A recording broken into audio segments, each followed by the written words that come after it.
Hashize iminsi igera kuri 3 nkoze video igaruka ku bibazo aba pioneers bafite, by'umwihariko ibituma step ya 9 ihora muri keke cyangwa se itavivuka ngirangire.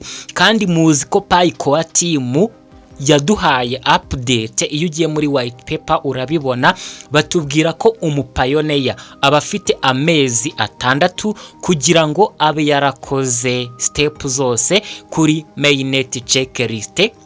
Ubwo byumvikane ko nawe uri kureba iyi video, niba ufite ibibazo bituma step ya 9 idakunda, step ya 9 idakunze, cyangwa se iyo udakoze step zose za Mainnet checklist, ntago ushobora kuzakorerwa migration, bikazatuma utabona ku mafaranga ya payi nkuko nabigarutseho muri iyo video. Kandi nta yindi mpamvu ibyihishe inyuma ari uko wowe utakoze ibyo wagakwiye gukora neza. Muri iyo video twagarutse by'umwihariko kuri phone number verification cyangwa se kuri account verification. Naberetse uburyo wa verifyinga phone number yawe. Sinzi niba hari uwo byakunze yaza kutwandikira muri comment. Gusa ariko hari ibindi bibazo byinshi cyane aba pioneers bafite. Gusa abafite ikibazo cya phone number verification cyangwa se account verification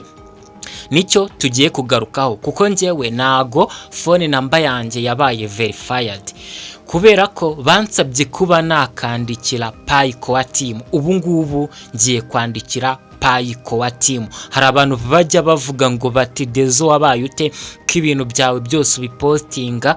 Njyewe mba ngira ngo mfashe n'abandi bantu bashobora kuba bafite ikibazo nk'icyo mfite, cyangwa se n'abandi bantu bazaza muri Pi cyangwa bazaza muri cryptocurrency bazajye babona tutorials ukuntu ibintu bikorwa. Niyo mpamvu ngira ngo niba ari ubwa mbere ugeze hano cyangwa se ukaba usanzwe ukurikirana ibiganiro byacu ariko utarakoze kuri subscribe, nyaboneka kanda kuri subscribe ndetse iyi video uze kuyiha like, niko kwerekana urukundo ku biganiro dukora. Hanyuma reka ngusharinge screen ya telefone yanjye kugira ngo turebere hamwe by'umwihariko ni gute tugiye kwandikira Payiko team, kuko nawe ushobora kuba ufite ikindi kibazo buri kimwe ukeka ko wagikoze neza ariko nyine icyo kibazo kigakomeza kugaruka. Ukwiye kwandikira Payiko team muri ubu buryo.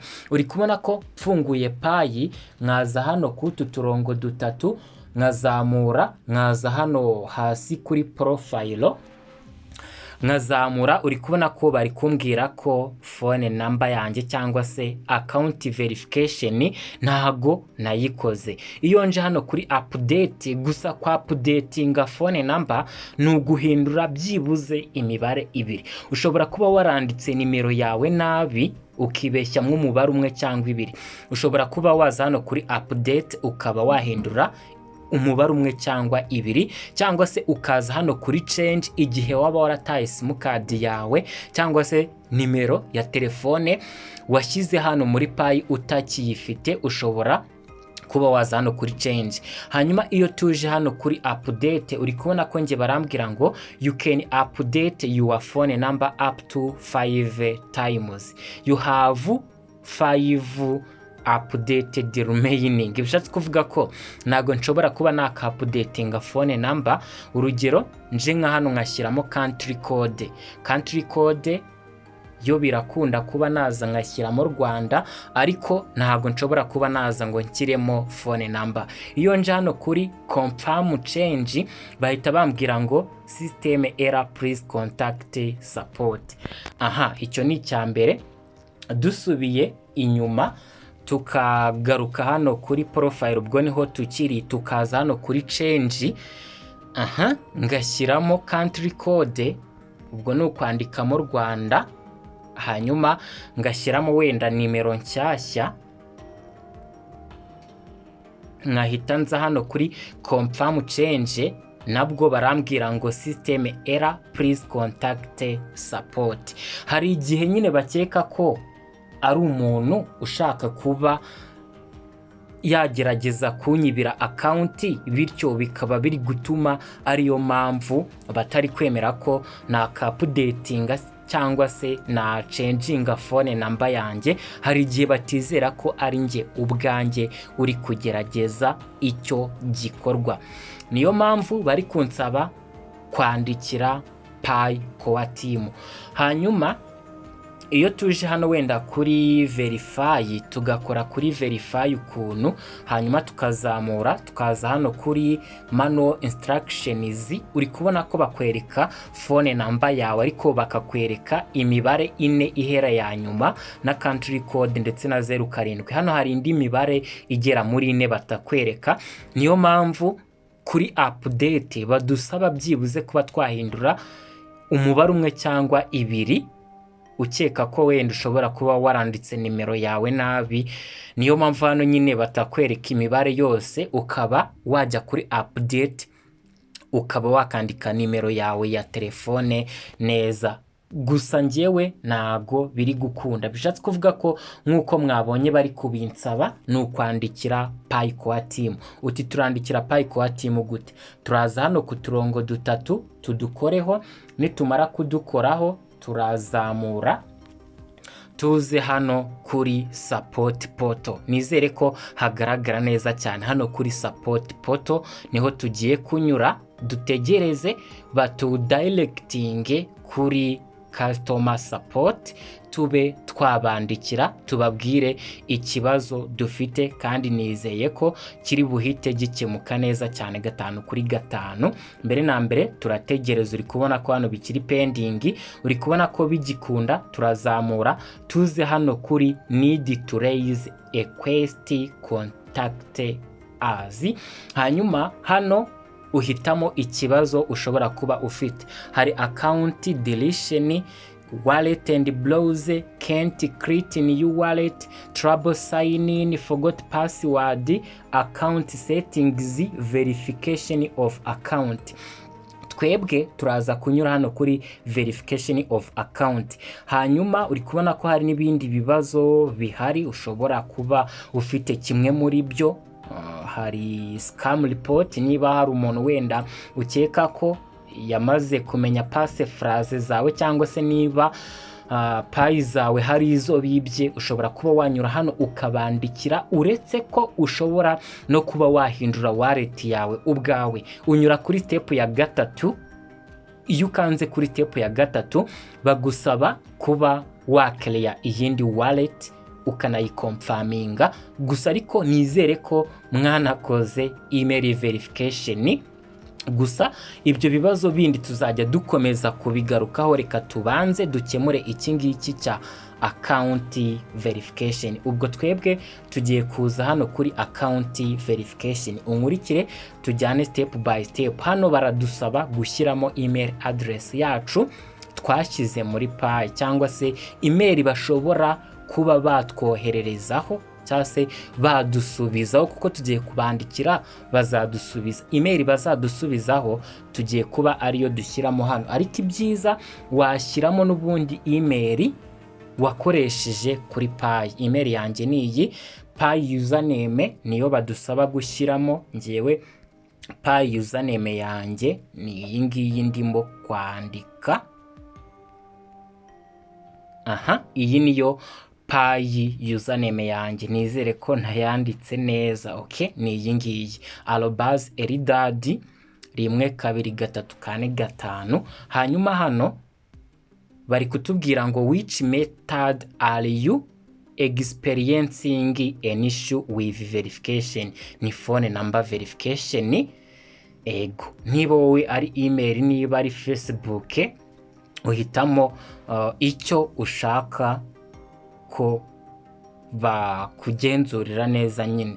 Hanyuma hano bari kutubwira ngo please indicate if you received one of the following bug error messages. Hano nta kibazo, wenda can't add this number. Add number narayadinze, ariko ntabwo ari ikibazo cyo kuyadinga, ahubwo ni ukuyiverifyinga. Hano bakatubwira ngo a user already exists with this Facebook account. Dushobora guhitamo kano kuko account ndayifite kuri Facebook nta kibazo, ariko hano bari kudusaba guhitamo phone model. Phone model ushobora kujya muri settings za telefone yawe ukajya muri about, ubona phone model yawe ntago ari izina rya telefone yawe. Hari igihe phone model iba itandukanye n'izina, unyura muri settings ukajya kuri about, uhita ubona phone model yawe. Ngewe phone model yanjye ni MAR, hanyuma nkashyiramo iyi slash imeze gutya. Okay, hanyuma nkahita nshyiramo LXA.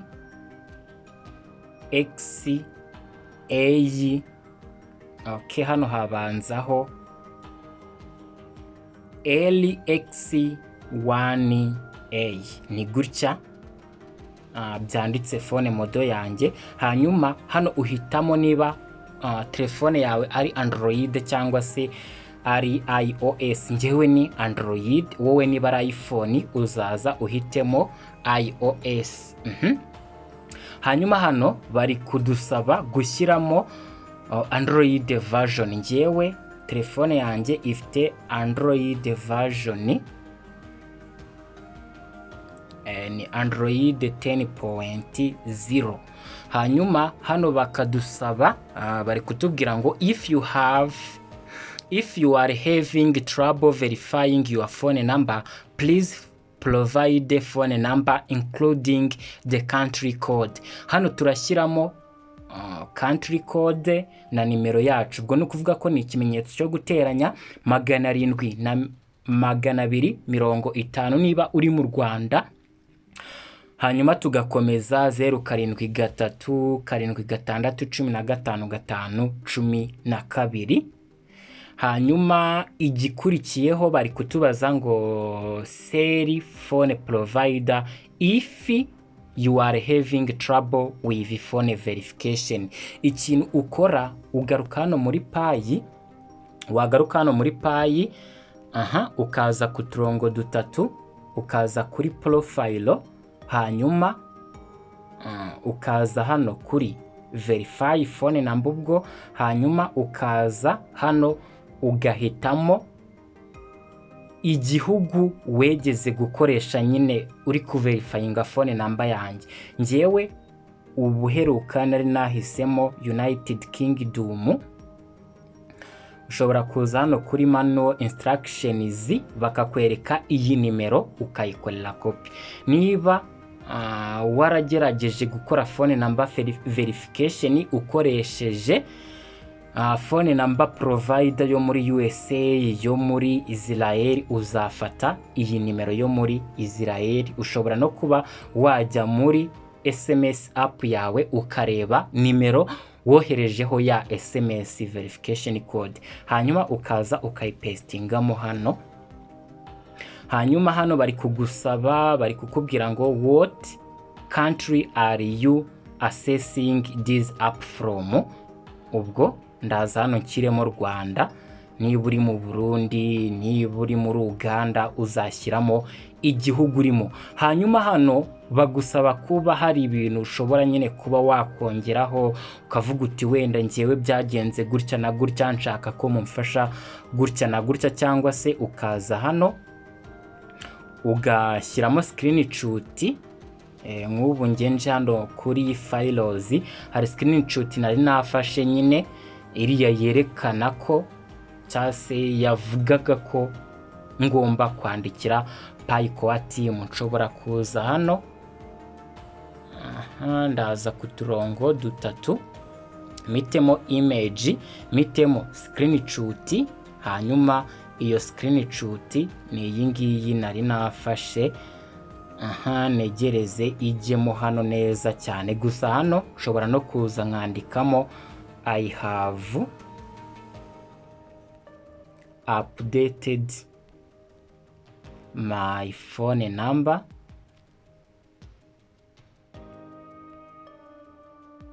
5 times. Can you okay, nshobora ariko kwandikamo ni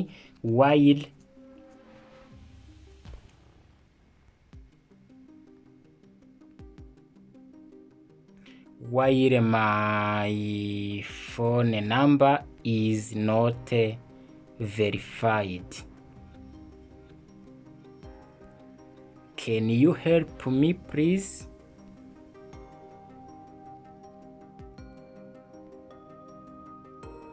Okay, ukabyandika gutya, hanyuma mitenza hano kuri send. Ndategereza aho gatoya turebe uburyo bigiye guhita bimera. Barambwiye ngo thanks, your reference is Pi network n'iki check iyi email address yanjye for confirmation update. Ni ibintu byumvikana. Wenda aka kantu nako reka ngafate screenshot kuko ndi kubona ko hariho reference number.